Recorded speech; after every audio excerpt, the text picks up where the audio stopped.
Welcome to Trench Tactics, my series where I aim to provide a breakdown of factions, sub-factions, and strategies for the wonderful new game of Trench Crusade. Today we are looking at every new Antioch model and how to field them. This uses the statistics of models within the Playtest Rules version 1.6.3. We'll be going over the core new Antioch factions, and in future videos we will really dig into the sub-factions because they are just too much to cover properly in a single video, especially as the rules are very subject to change right now. The first thing we need to look at before analysing the units is Fireteams. This is what makes New Antioch a uniquely tactical faction to play. I'll break that down for you right now. When two models are assigned to a Fireteam together, they can both act at the same time, even going so far as to alternate actions. The drawback is that if one model's activation ends, both end, so risky actions such as dashing and climbing can prevent you from getting value out of both models. If you've assigned them to a fireteam together, they don't need to be activated as a fireteam every round. You can make them act independently, which is usually a good idea in early rounds, as it lets you see more of what your opponent is doing before you act yourself. That's not all though. Fireteams get the ability Concentrated Fire.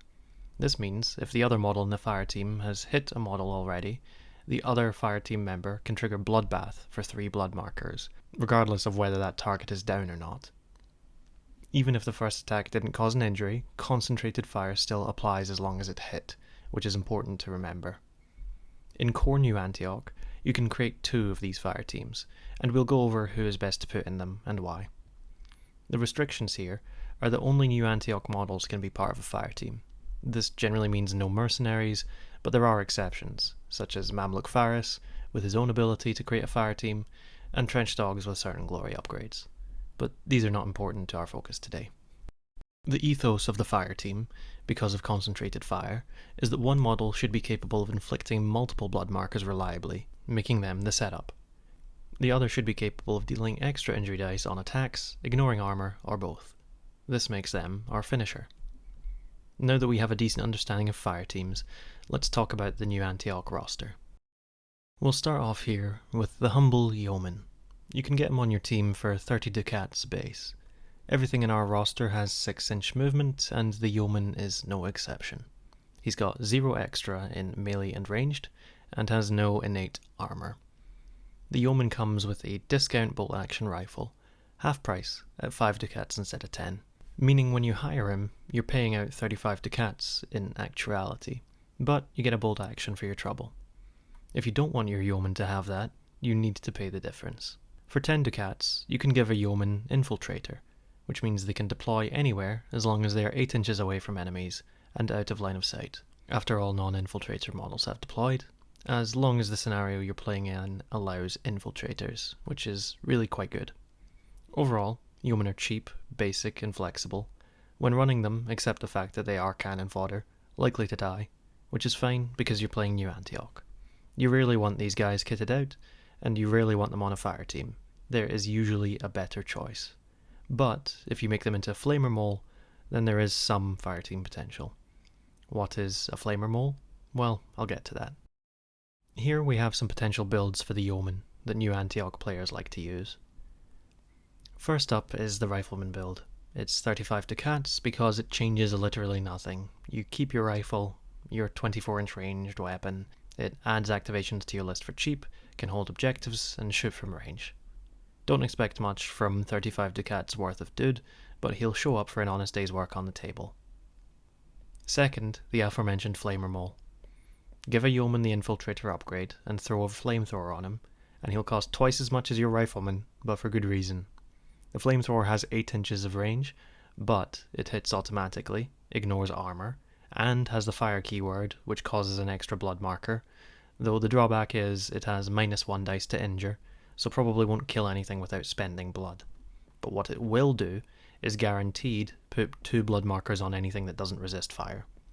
With the Infiltrator keyword, you can get your Flamer Mole close to the objectives, claiming them early and forcing the enemy to come to you. Their job is largely to make it so the enemy is pushing your position and not the other way around. Because they have a Flamethrower, they can serve decently as a setup part of a fireteam, or as a finisher if you're desperate for armor ignoring options. They put out blood very reliably thanks to the auto hit and ignore armor, and the Infiltrator means they actually get close enough to use the Flamethrower. All in all, a very important piece of most new Antioch lists.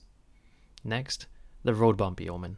He comes in at 67 ducats, wielding a shotgun, bayonet, standard armor, and trench shield. The shotgun has 12-inch range, plus 1 dice to hit, and minus 1 dice to injure unless close. Close, by the way, if you haven't really played the game, means half range, 6 inches in this case. Between the armor and the shield, he'll have minus 2 armor, which is the best a yeoman can get. Bayonet enables him to fight in melee without negative dice. The Road Bump's job is to screen for more valuable models. He can stand in the way of an incoming Warwolf or Shrine Anchorite, and might last more than one turn, especially if you shell out and swap the bayonet for a trench polearm to debuff whatever charges him with minus 1 dice to hit. Next up, the Support Yeoman, who only needs grenades and an instrument. The grenades are 8-inch range with 2 inches of blast, minus 1 dice to injure anything other than what you threw it at, and has the shrapnel keyword, which inflicts an extra blood dice unless they have a helmet. The instrument always takes up a hand, much like a shield, and gives allies within 4 inches plus 1 dice to dash, which is actually huge for New Antioch, as you don't really get that from anywhere else.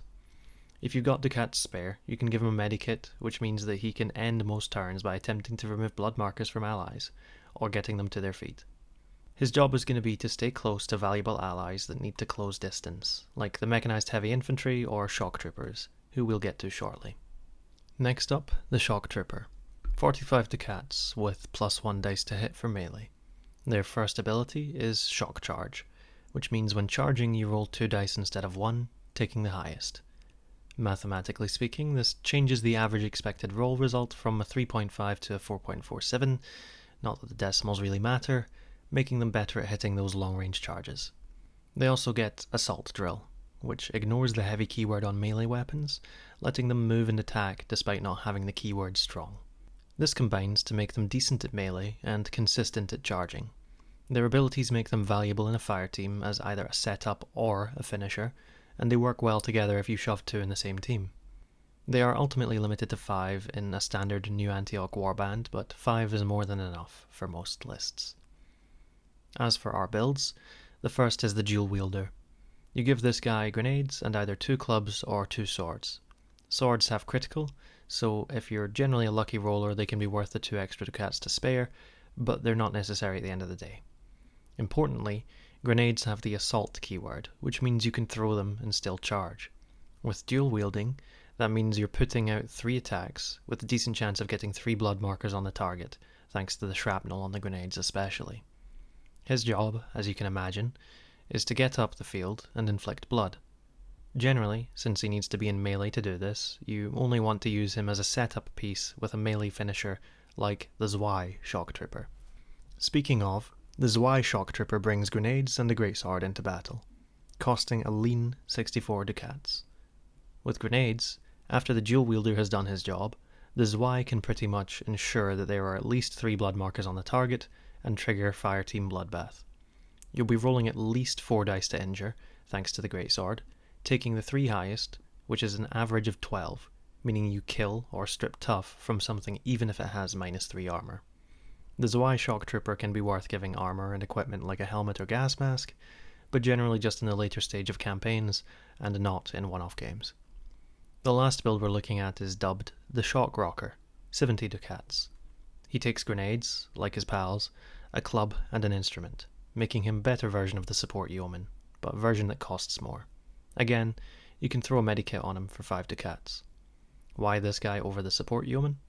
Well, he can do more than throw grenades, so if he's running with your fire team, you can jump in there and swing a club with plus 1 dice to hit in emergencies. Next on the roster, the Combat Engineer. Costs 80 ducats, but you'll see why. He has plus 1 dice to ranged attacks and innate minus 2 armor. That armor also serves to negate shrapnel, and is even better than a helmet, as it gives them minus 1 dice to injure him as well.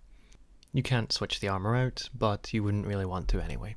He comes preloaded with a shovel, which is a basic melee weapon that allows him to start the game in cover. He has the ability Battlefield Demolition, which ignores the heavy rule for satchel charges, which is absolutely key for New Antioch to get through heavily armoured enemies, and I will explain that shortly. He also gets the skill Fortify, where he takes a risky action to count as being in cover until he moves again. You should essentially be doing this every turn as your last action, if you can, but it can't be done in melee. Overall, he's decent at shooting and very important to your list. You should put him in a fire team if you bring him, and you're limited to 2 of them in a warband. He also has the demine ability, which is a risky action to disable any mine or trapped terrain he's in contact with, but if he fails, the mine blows up. This ability is pretty niche and won't come up often. As for builds, he's got one. The combat engineer has low build versatility, but high purpose versatility. Generally, you want an SMG on him, and a satchel charge, which bumps his cost up to 125 ducats. The submachine gun has 16 inches of range and attacks twice, while the satchel charge has 6-inch range, 3-inch blast, and +1 dice to injure, ignoring the armor of the primary target if it hits. Because he's a good shot, and has armor whether you want it or not, the 30 ducats cost of SMG is justified on this guy, especially since he wants to eventually get close enough to throw a satchel charge. If the SMG is too much, replace it with a bolt action rifle, but that's a pretty stingy choice to be making. In the fire team, he is flexible. He can perform the setup side by firing the SMG, or the finisher side by throwing the satchel. Take note, Bloodbath Satchel is one of the strongest attacks available to New Antioch, and will statistically kill or tough anything if you spend the 3 for the Bloodbath. Play him aggressive, but tactical. Move from cover to cover near his fire team partner, and when you need something really dead, use the satchel. The satchel is consumable, so you only get to use it once per game. Make it count. Next on the list, Heavy Mechanized Infantry. There is a lot to say about these guys. 85 ducats, and they have the same base stats as the engineer, +1 ranged and -2 armor. That armor can't be taken off, but can be upgraded from light machine armor to regular machine armor, giving -3, treating down injuries as minor wounds, and reducing charge dice from d6 to d3, not that you usually want them charging anything anyway. As it's impossible to get -4 armor, you can't give them a trench shield as well if you do this. They come with the strong keyword, our only model in standard New Antioch that has it, meaning they ignore the rules for heavy, and can wield a single non-cumbersome 2-handed melee weapon in one hand. A common mistake new players make is thinking these guys are tanky. They are not. Nothing in New Antioch is tanky. Mechanized heavy infantry are shockingly delicate weapon carriers. They don't fight well in melee, despite what the official models are holding, and don't have tough, so die easily to anything that ignores armor. Thanks to strong, they can effectively carry big weapons into battle. You can only have 3 in standard New Antioch lists. Despite the fact I might sound negative here, they are great in fire team due to being decent at ranged shooting, and being strong enough to carry things like the heavy shotgun, heavy flamer, or satchel charge. Now, the heavy mechanized infantry build options.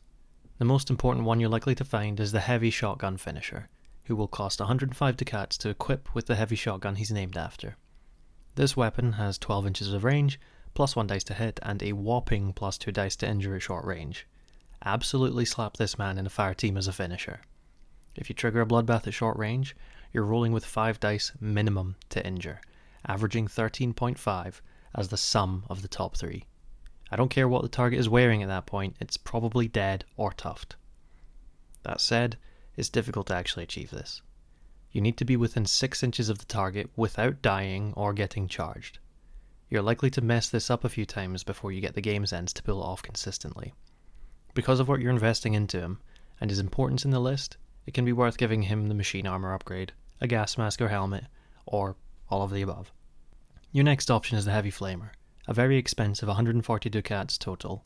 The weapon has 10 inches of range, auto hits, and can actually hit 2 different models within 6 inches of each other, while ignoring armor and having the fire keyword. The heavy flamer is very expensive, but makes a mechanized heavy infantry very versatile as either a setup or a finisher part of a fire team. If you're paying this much for this guy, just go ahead and give him machine armor and headgear. Just do it. Lastly, an honourable mention, the machine gunner. He won't be great, but he will be pretty fun. The machine gun has 36 inches of range and fires 3 times at the same target, or something within 6 inches of whatever you just shot at. The Achilles heel of this is that firing the machine gun ends your turn, making him god-awful for fire teams. Let me tell you, firing 3 times with a model feels pretty grand, but the machine gun heavy infantry is not very cost effective and will not have a good place on your list outside of very casual games. Now we come to a weird one, the Combat Medic. No bonuses to hit, with -1 armor from gear. This lady comes pre-equipped, and as it stands right now, we can't change what she brings. Standard armor, combat helmet, medikit, and misericordia.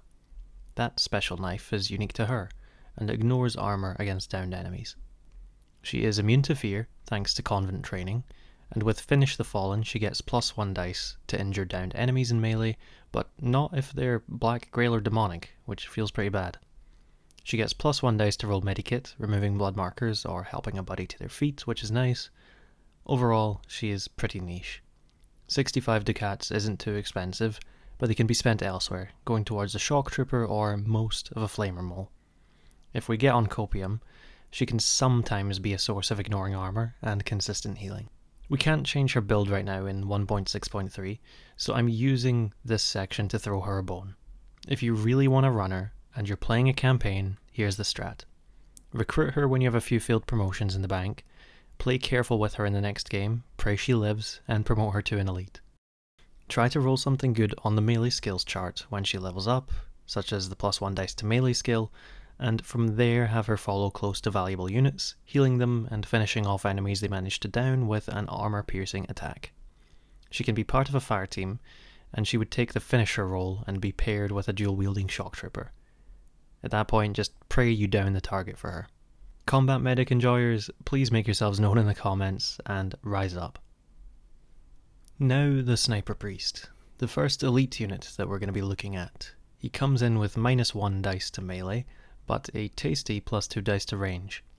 His abilities include Aim, which means he can take a risky action to aim, getting +2 dice to his ranged attacks on success. This means when he shoots, you're rolling with +4 dice to range in total, and critting a respectable 20% of the time, a 1 in 5 chance. Wow. He also has Absolute Faith, which means blood markers can't be used to worsen his ranged attacks, and in campaign he is actually immune to the Lost Eye condition, which is pretty neat, as well as the Hypnotic Eyes ability. He is overall great at shooting, and a very viable elite unit. Sucks in melee, but he won't be there by choice anyway. If you want to use the aim action, I advise only doing it if you have a blessing marker, since it's a risky action. You're probably hitting something with +2 dice to range anyway, so why risk your whole turn for something that is basically just overkill? Let's look at his builds. First is the automatic rifle, a 90 ducat build featuring a 24-inch range weapon that can attack twice against the same target. He will usually hit, so he's consistent and a reliable setup piece as part of a fire team. His favourite fire team buddy is the Mechanised heavy infantry shotgunner, as long as what they're going after already has at least 1 blood on it. A nice option to help make him even stronger is the Mountaineer kit, 3 ducats to help him climb elevation for a +1 dice on that roll, but that depends on the table layout that you're used to seeing. So, why not give the Sniper Priest a sniper rifle? Well, the sniper rifle is a decent weapon. It's 35 ducats to buy it, cheaper than the AR by 5, has 48 inches of range with a +1 dice to hit, and ignores armor on a critical. I love the sniper rifle. It seems great on paper, but the math isn't there. The longer range is rarely useful on a 4x4 board, never mind 3x3, and it's not worth crit fishing with aim as the rules stand in 1.6.3. Lastly, the sniper rifle has no bonus to injure and can only inflict 1 blood, making it sadly pretty bad as both a setup or a finisher part of the fire team. Clearly, there are some people out there who disagree with me. Our next elite, the Trench Cleric, is 60 ducats to hire, and has +1 dice to melee and ranged. He serves as our caster, having access to holy powers which can vary based on sub-faction, but for the standard he chooses between 2. He casts on a risky action with a 58% success rate, and gets no bonuses. The first choice is God is with us, a risky action that grants a blessing marker on a success to a model within 6 inches. Blessing markers can be used to give the blessed model +1 dice to any action, or give an enemy targeting them -1 dice to injure, which can be very strong defensively, or for when you really need an action, especially a risky one, to succeed. The second choice is Onward Christian Soldiers, which means allies within 8 inches of the cleric at the start of their activation ignore fear for their first turn. This is mostly useful in aggressive, melee-oriented lists, less so in standard New Antioch. It is a constant aura, so no cast rolls are required for that one. Overall, a good model by New Antioch standards. He is versatile and our only source of blessing markers, which are very valuable. He can be included as a setup in a fire team if you need one, but not if you're running him with God is with us, as that is a risky action and can ruin your fire team activation. We've got a few build options here. First is the hybrid setup, a 96 Ducat build with an SMG and 2 clubs. This makes him versatile, playing as an aggressive setup for other close range finishers, but this is a very risky playstyle. Again, if you're doing this, use Onward Christian Soldiers with him to benefit your Shocktroopers and ensure you don't ruin the turn with a failed risky bless action. It can be worth giving him a gas mask or helmet, and if you don't feel like giving a naked Cleric an SMG, change them for grenades and save the 23 Ducats. An alternate build is the budget Cleric, where you just give him the bolt action rifle for cheap 70 Ducats. This build has no place in a fire team, playing from the rear, hitting consistently with long range, but not doing much other than shooting and trying to bless finishers like Mechanized Heavy Infantry and Combat Engineers. As the bless is only 6 inches of range, you can't hold him too far back. The third build here is an Armoured Cleric, where you splurge and give him the SMG, bayonet, shield and standard armour for 117 Ducats total. Switching out to a bayonet means he is less aggressive than the hybrid, but is much less likely to get one-tapped by an Azeb or Heretic Trooper. Pick between a gas mask or helmet and pay the tax to put it on him, and consider a polearm over a bayonet if you're facing a lot of melee threats. Finally, the 70 Ducat Elite, who is mandatory for most Antioch factions, the Lieutenant. He has a juicy +2 dice in both melee and ranged, and is our only source of tough, which means the first time he is put out of action, killed, he is downed instead. He comes with an often underrated ability called On My Command. Once per turn, he can pick an enemy model that he can see, with infinite range, and the opponent must choose that model for their next activation. This ends the Lieutenant's turn early, so it's the last thing you want to do. Early game, you can make the enemy move big pieces first so you can react to the threats, and late game you can force them to use weak stuff so that their activation is less valuable. The Lieutenant is essentially our strongest model. He can hit most consistently and take the most hits, and performs very well as a fire team setup piece. A power play that you can make while using this model is putting him in a fire team, and as your final action, use On My Command to force a weak enemy model to activate. Once that's done, you activate your other fire team. You'll have a massive speed advantage for that turn, as you're getting to use your damage dealers before they have had the chance to, meaning you've hopefully been able to kill some of their models that haven't activated yet. And here are some builds. First, we have the budget DPS build, 108 Ducats to give him SMG and 2 swords. As mentioned, swords have critical, and this means they have extra injury dice on crits. The cost is justified over clubs, as he has +2 dice to melee. This build works great as a setup piece of a fire team, as a very high chance to inflict 3 blood markers if he can fire and charge at the same time. Take note though, that in 1.6.3, the assault keyword only lets you fire the SMG once if you still want to charge on the same turn. The next build is the Standard Shooter, a bit pricier at 127 Ducats, wielding SMG, bayonet, shield and standard armour. With this gear, he is less likely to get 2-tapped death, which can feel very bad on your +2 dice activation manipulator. While he can still be a setup with this build, he is way less aggressive. Lastly, the Protagonist build. You do the same as the budget DPS build, SMG and 2 swords, but this time you're slapping machine armour on him. If you do this, your Lieutenant will think he is him, and play accordingly. This build is expensive, and things that pierce the -3 armour will make you cry in sunk cost. Give him a gas mask or helmet, or both, and if you have glory you may as well give him martyrdom pills to give enemies -1 dice to injure him. This makes him one of the best setup models on the menu for a fire team, and creates the closest thing to a tank we can get without using the overcosted slab shield. Even with all of this, he comes in at 158 Ducats, and remains weaker than any other faction leader unit. God bless the Lieutenant. I want to finish up here with a 900 Ducat example list, made on Trench Companion. It maxes out your model limit with 12 out of 12 for a game of this size, which benefits from activating more times, more often than the opposing force, through fireteam usage and model count. We only give armour conservatively, Armour is expensive. We want to bring bodies with decent guns instead. New Antioch players should expect men to die. Do not be afraid to make risky plays with anything that isn't in a fire team.